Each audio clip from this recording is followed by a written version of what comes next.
Paul Martin et la loupe magique. Écrit par Georges-Alexandre Vagan. Lu par Johan Fournier-Moreau.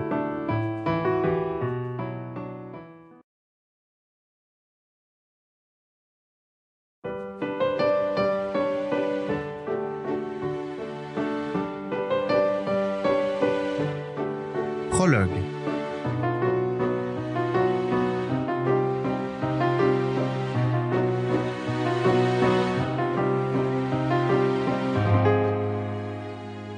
Arène sortait du bois, tôt le matin.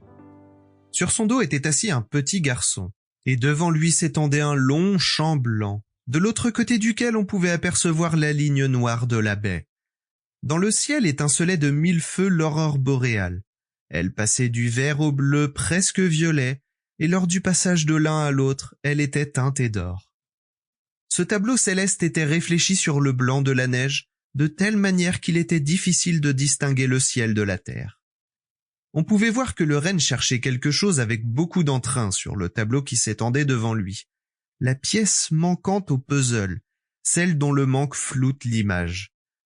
Quand enfin il l'eut vue, il s'écria « La voilà !»« Qui ça ?» demanda le garçon étonné. « Tu vois, de l'autre côté du champ, sur la droite, la petite maisonnette scintillante. Tout scintille par ici. » Regarde vers la ligne noire de la côte. Tu la vois ? Oui, je la vois, répondit le garçon. Eh bien, dessus, regarde tout droit. Maintenant un peu plus à droite. Sur la ligne noire se dressait un cabanon de pêcheurs. De sa cheminée s'échappait une fine couche de fumée. Nous touchons au but.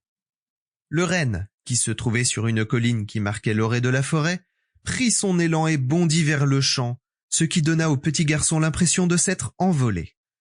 Ils foncèrent à travers le champ qui semblait s'étendre à l'infini. Les traits de la maisonnette étaient de plus en plus nets. Voilà qu'on pouvait distinguer 2 petites fenêtres desquelles émanait une chaude lumière dorée. Encore un peu et le champ se retrouverait dans leur dos, tandis que la forêt ne serait plus qu'une ligne verte à l'horizon. Et voilà qu'apparut devant les voyageurs une belle baie qu'on aurait pu croire faite de verre. Ils se trouvèrent devant une petite maisonnette humble et peu attrayante. Le petit garçon tenta d'apercevoir l'intérieur au travers des fenêtres gelées, mais il ne le put pas. Le renne se baissa afin que son cavalier puisse descendre de son dos.